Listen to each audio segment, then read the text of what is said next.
It was supposed to be just another conversation. Joe Rogan was in his usual element, leaning forward into the mic, headphones snug, eyes locked on his guest.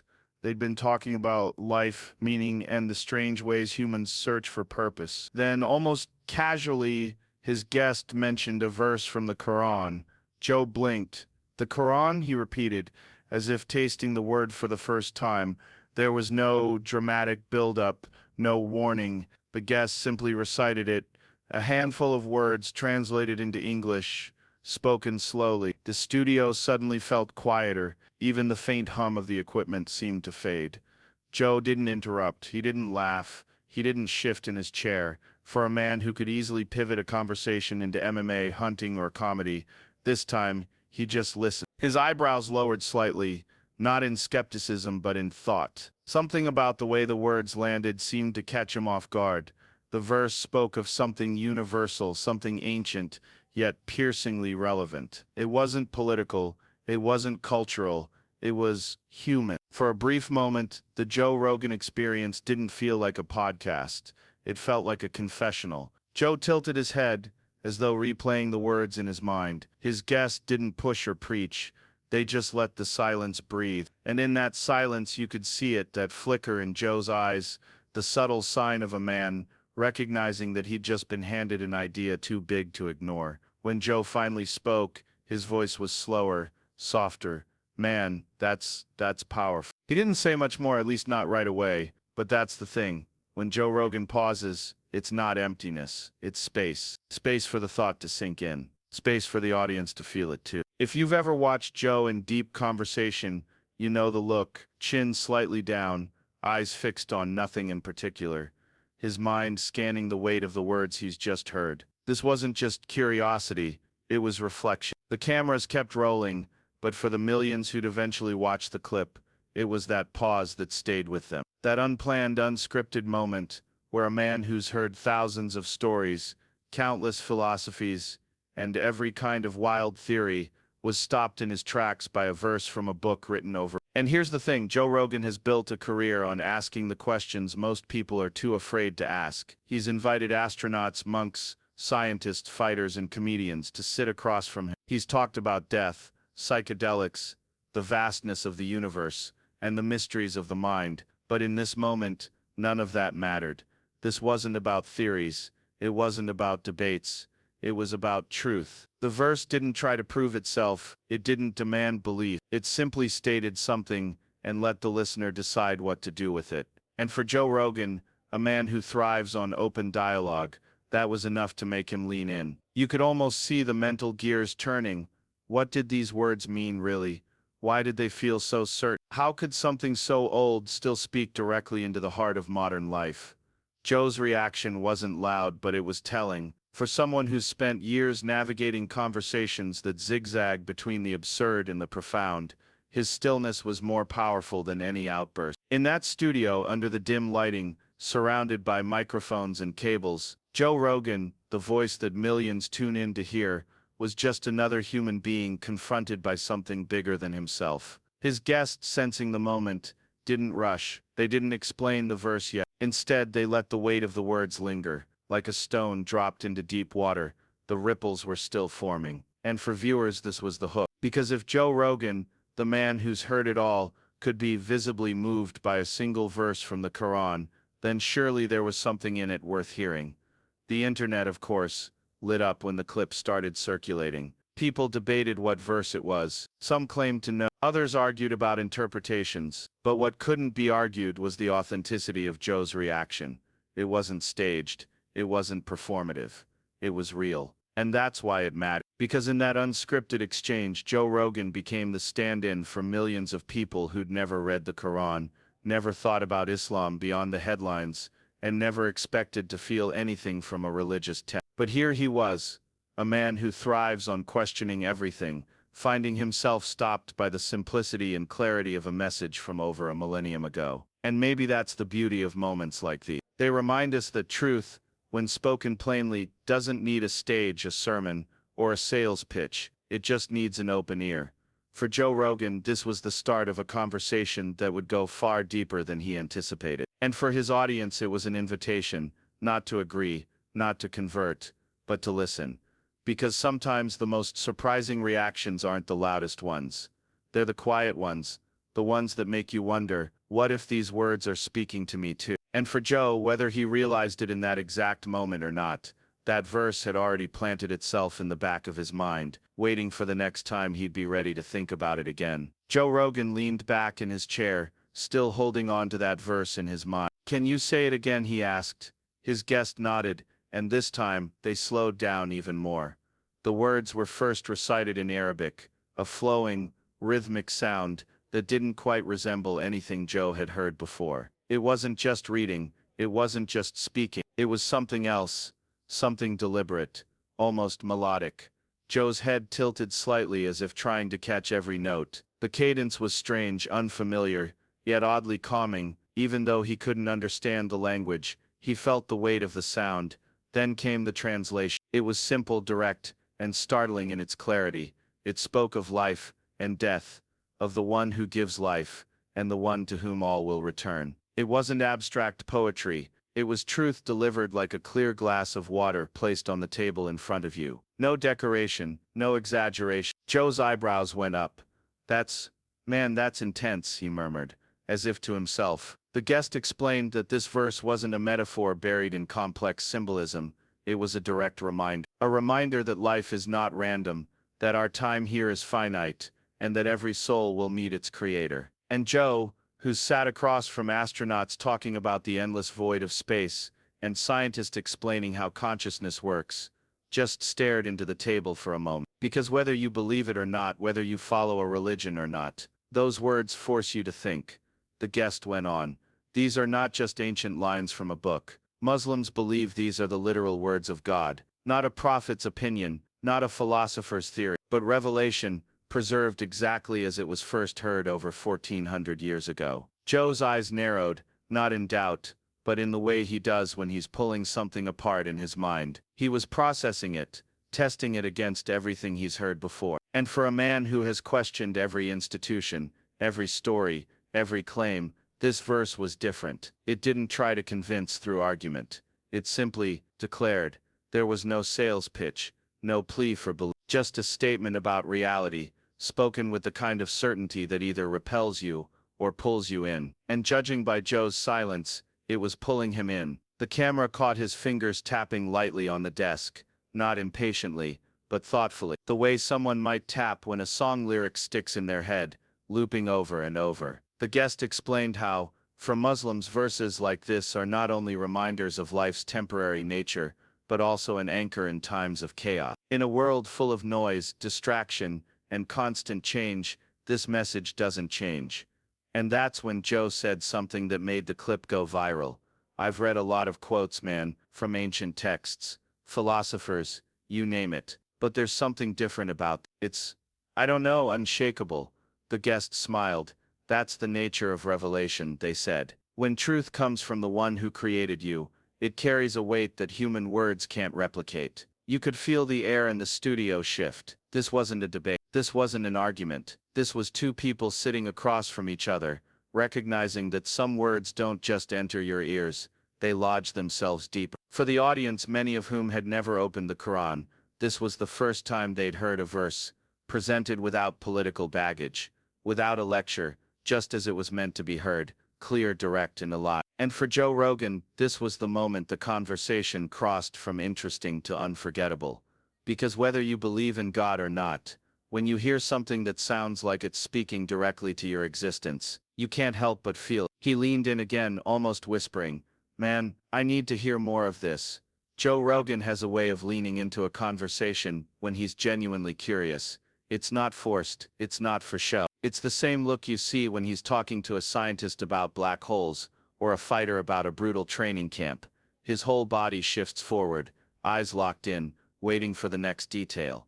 That's exactly where he was now. He rested his forearms on the table, fingers laced together, and began. "So, how do you know it hasn't been changed?" It was the kind of question only Joe would ask so directly, without apology. His guest didn't flinch. Because the Quran is recited and memorized by millions, word for word, in its original Arabic. From the time of the Prophet Muhammad, peace be upon him, until now, Every generation has passed it on, exactly as it was revealed. It's the only book in history preserved this way. Joe's eyes flickered, the way they do when he hears something that defies expectation. Millions? Like, the whole thing, word for word? All of it, the guest replied. And not just scholars, everyday people, kids, farmers, doctors, taxi drivers. You can walk into a mosque in any part of the world and hear the exact same words, in the exact same order, as were recited over 1400 years ago. Joe sat back, shaking his head slightly. That's crazy. You don't see that with any other text. He was quiet for a moment, then asked another question, one that wasn't skeptical so much as personal. Why do you think that verse hit me like that? I mean, I've heard a lot of deep stuff before, but this feels different. The guest paused before answering. Because it's not just information, it's a reminder of something your soul already knows. The Quran says it's speaking directly to the human heart, not just the intellect. That's why even people who don't speak Arabic can feel its weight. Joe nodded slowly, his hands resting flat on the table now. He wasn't arguing, he wasn't dismissing, he was thinking. He asked about the Prophet Muhammad, who he was, how this message began, why it carried so much certainty. His guest painted a picture, a man known for honesty even before his prophethood, who lived humbly, who didn't seek power or wealth, but who spent his life conveying a message he believed was from God. Joe interrupted gently, so, this guy wasn't like a politician or a king trying to control people. Not at all, the guest replied. In fact, he and his followers were persecuted, driven out of their homes, even attacked, all because they stood by this message. Joe's head tilted again. That detail mattered to him, because he knows, anyone who risks everything, for what they believe, without personal gain, has a kind of credibility you can't fake. Then came another question. So you're telling me, this book claims to be literally from God, not inspired by God from God? The guest nodded. That's exactly what it claims, and that's exactly what Muslims believe. The Quran is not a human work. It's revelation, word for word, letter for letter. The room was still. You could almost hear the hum of the recording equipment again, and in that quiet, the audience, watching from home, could sense something shifting. Joe Rogan wasn't debating, he wasn't deflecting, he was doing what he does best, asking the questions most people keep to themselves. The questions about authenticity, the questions about truth, the questions about why it feels like it's speaking directly to you.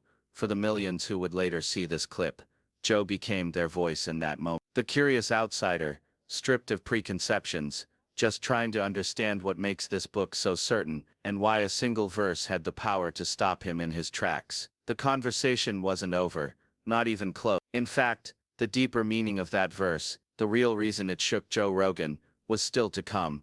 The verse that had stopped Joe Rogan mid-conversation wasn't just a poetic statement. It wasn't meant to be admired like an inspiring quote you'd put on a poster. It was meant to be felt. His guest leaned in slightly, voice lower now, almost as if telling a secret.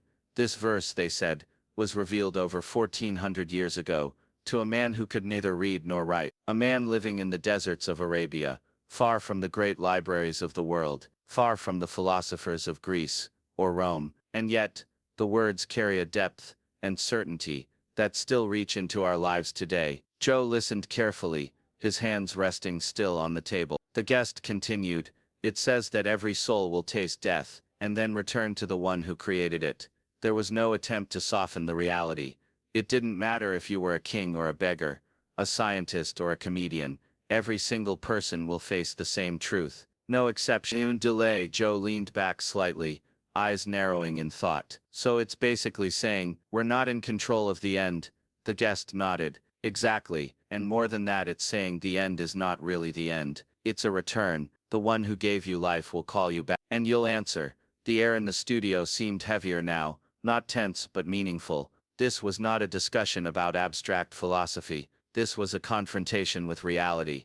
The guest began to explain the historical moment when this verse was revealed. It came at a time when early Muslims were facing persecution, loss, and death itself. Many of them had been driven from their homes, attacked, and even killed simply for believing in one God.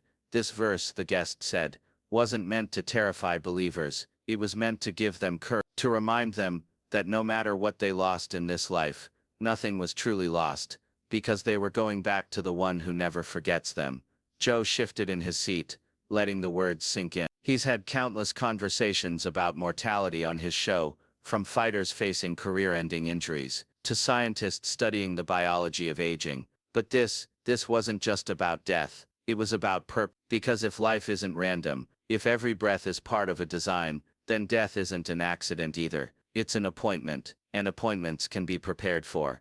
Joe finally spoke. That's a different way of looking at it. It's not just you die and it's more like, you're going home? The guest smiled gently. Exactly. And that's why this verse hits people, even if they've never believed in God. Because deep down we all feel that longing for something permanent, something beyond this constant change. They went on to explain how Islam teaches that life is a test, not in the sense of punishment, but in the sense of preparation. Every choice, every moment, is shaping where you'll be when that return happens. Joe's eyes lifted toward the ceiling for a moment, as if picturing it. So you're saying, this verse is basically a reminder to live like it matters? Yes, the guest replied, because it does matter. Every action, every word, every thought, they all echo beyond the moment you leave this world. The studio was quiet again, the kind of quiet that happens when someone says something you can't just brush aside. For Joe, who's interviewed people from every walk of life, this was a perspective that went beyond science, beyond culture, beyond personal opinion. It was a claim about the very structure of existence, that you are not an accident, your life is not meaningless, and your death is not the end. And as the conversation moved forward, you could sense it. The verse wasn't just information anymore, it had become a mirror, one that reflects your life back at you, forcing you to ask, am I living in a way that I'd be proud to return with?